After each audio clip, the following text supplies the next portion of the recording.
जितेंद्र जी और बाकी सभी मेरे सांसद साथी, मेरे बड़े भाई और अनिर्बम गांगुली जी, संजय जी, आप सबको मेरा प्रणाम।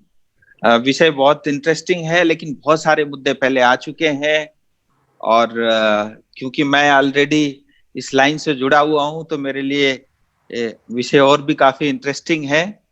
अ, हमारे दोनों साथियों ने विषय अच्छे से रखा और संतोष जी ने हमारी समस्याएं से लेकर के उसका समाधान क्या हो सकता है, वो सारे विषय भी हमारे सामने अवगत करा है।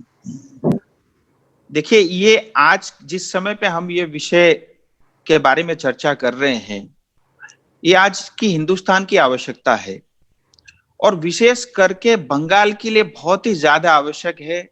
क्योंकि करोड़ों की संख्या में जो है यहाँ से माइग्रेंट लेबर बाहर दूसरे देशों में और हिंदुस्तान के विभिन्न क्षेत्रों में जाते हैं कारोबार के लिए, काम धंधा के लिए, और वे सब अब वापस आए हैं इन दिनों। और मैं अपनी पहाड़ की बात करूं, 10,000 से ज्यादा संख्या में हमारे लोग भाई बहन वापस आए हैं। और उनकी आज जो मानसिकता मैं देखता हूं, उसके हिसाब से मुझे लगता नहीं कि वो उसमें से बहुत सारे लोग ऐसे हैं जो वापस जाना नहीं चाहते। वो यहीं रहना चाहते हैं, यहीं रह करके कुछ करना चाहते हैं। अब जो लोग, इतनी भारी संख्या में लोग वापस आ रहे हैं, अब भारत सरकार की, यहाँ की सरकार की और हम सब जिम्मेदार नागरिक होने के नाते ये हमारा फर्ज और कर्तव्य बनता है कि हम उनको सही रास्ते में लेके चलें। क्योंकि दो ही रास्ते हो सकते हैं, अगर हम उनको समय पे रास्ता दिखाएंगे तो सही रास्ते पे चलेंगे, नहीं तो भटक भी सकते हैं। तो ये हमारे लिए बहुत बड़ी जो है चुनौती है। लेकिन जिस तरह का माहौल ये कोविड के कारण बना है, ये साथ में समस्याओं के साथ ये एक हमारे हम सब के लिए एक अपॉर्चुनिटी भी है।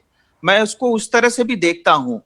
और देखिए, आज अब आने वाले समय में धंधा करने के लिए, बिजनेस करने के लिए, सबके लिए जो है एक प्लेइंग फील्ड लेवल जो है सबके लिए बराबर जैसा हो गया है। क्योंकि अब तक जिस सोच के साथ हम कारोबार करते थे, अब उस सोच में ही परिवर्तन आ रहा है।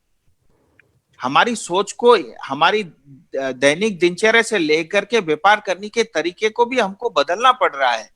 अब आज के बाद जो शुरू करेगा या जो आज से पहले कर रहा था, अब दोनों एक ही स्थिति में पहुंच गए हैं। तो मुझे लगता है ये हम सब के लिए, नए जो कारोबार में जुड़ना चाहते हैं, उनके लिए भी एक बहुत बड़ी अपॉर्चुनिटी है।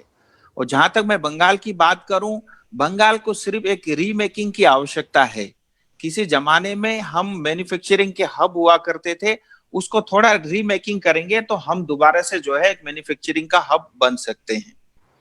आज समस्या यह है कि 34 साल जिस तरह से राज किया सीपीएम ने, और जिस तरह का कुशासन पिछले 9 साल से हम देख रहे हैं, आज बंगाल के ऊपर में जो है 4,75,000 करोड़ का कर्जा है।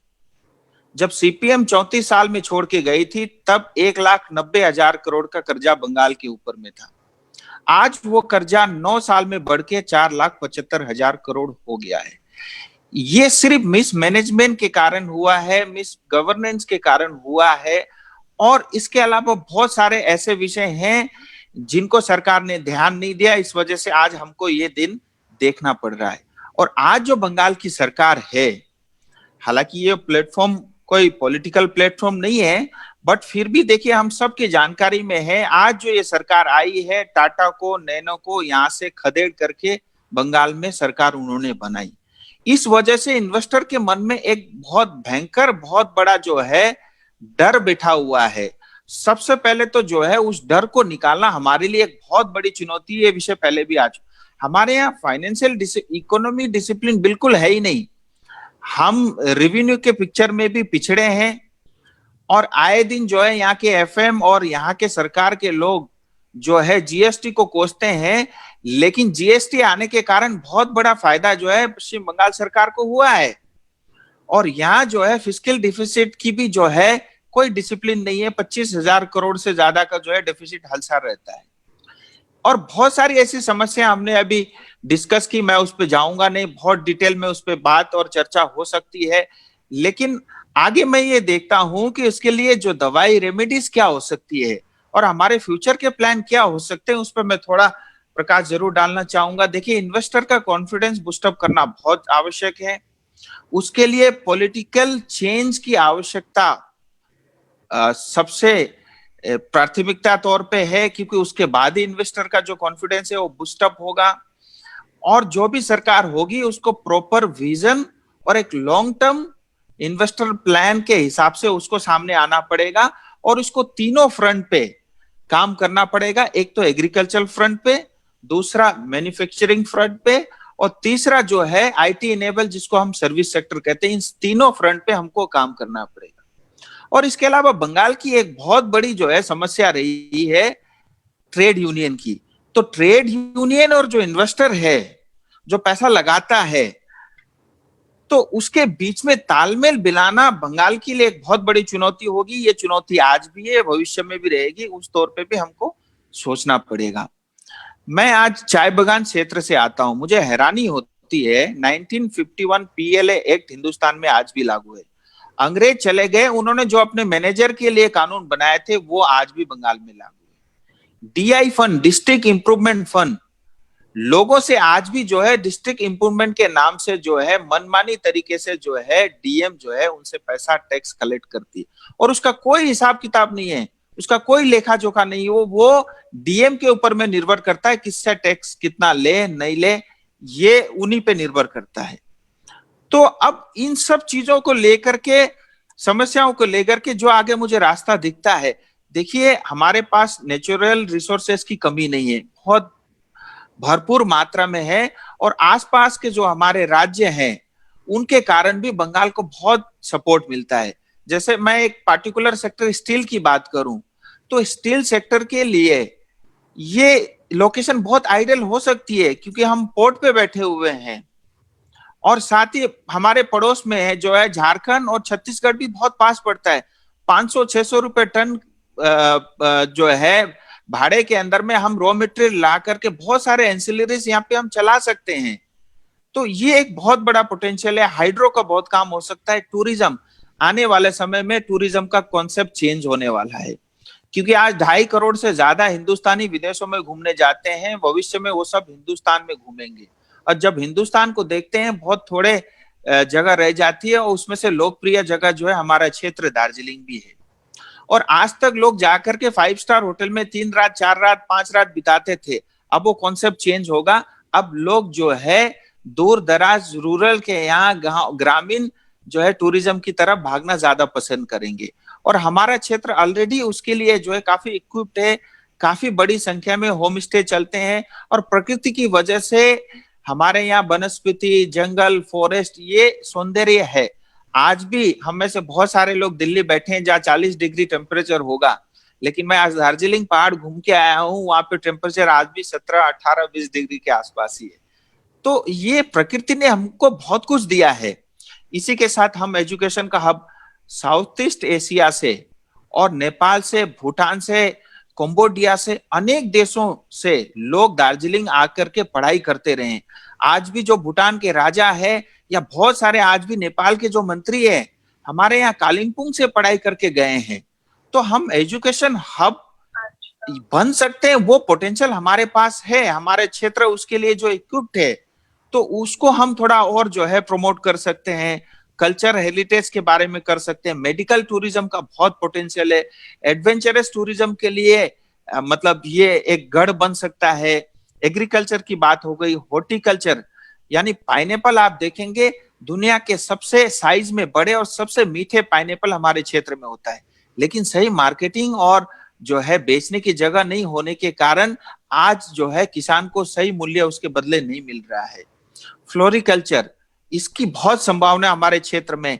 डेयरी प्रोडक्ट, जो अमूल का कॉन्सेप्ट है, किसी जमाने में हमारे यहाँ हिमूल, हिमालय का अमूल की कॉन्सेप्ट के तौर पे यहाँ पे ये कार्यक्रम चालू हुआ था।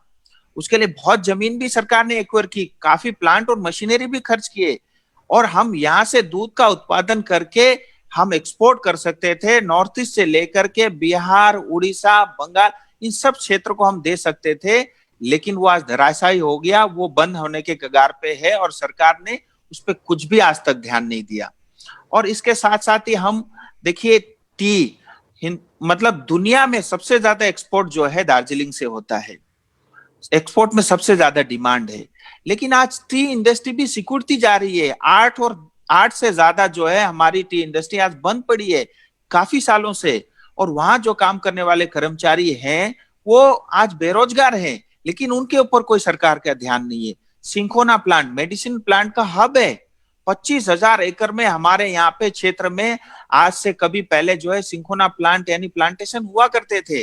आयुर्वेद की दवाइयां, मलेरिया की, कैंसर की बहुत बड़ी बड़ी जो है दवाइयां हम एक्सपोर्ट करते थे। लेकिन वो कॉन्सेप्ट आज ऑलमोस्ट 2 बड़ी बड़ी फैक्ट्रियां थी वो बंद हो गई। ये समस्याएं जो है ऐसी है जिसमें थोड़ी थोड़ी अगर सरकार का सोच और विजन हो तो हम इसको पुनर्जीवित कर सकते हैं, उसको उससे और अधिक मात्रा में हम बढ़ा सकते हैं। जैसा पहले भी बात आई, लोकेशन का इतना बड़ा एडवांटेज है जिस क्षेत्र में मैं बैठा हूं, नॉर्थ बंगाल सिलीगुड़ी में। ये पूरे देश का एक ऐसा जिला है 4 इंटरनेशनल बॉर्डर से घिरा हुआ है।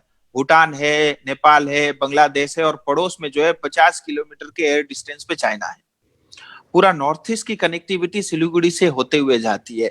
बिहार और हमारा उड़ीसा और ये सब क्षेत्र बहुत पास पड़ते हैं। तो ये एक इंटरनेशनल ट्रेडिंग हब बनने का क्षमता भी जो है ये पूरा क्षेत्र रखता है, बंगाल रखता है। फूड प्रोसेसिंग हुआ, फिश इंडस्ट्री की बहुत अपार संभावनाएं है। ऑर्गेनिक जो है फूड फार्मिंग, जैसे सिक्किम एक ऑर्गेनिक स्टेट है और सिक्किम से लगता हुआ दार्जिलिंग ये नॉर्थ बंगाल का क्षेत्र सेम है, तो वो उसको भी हम प्रमोट कर सकते हैं।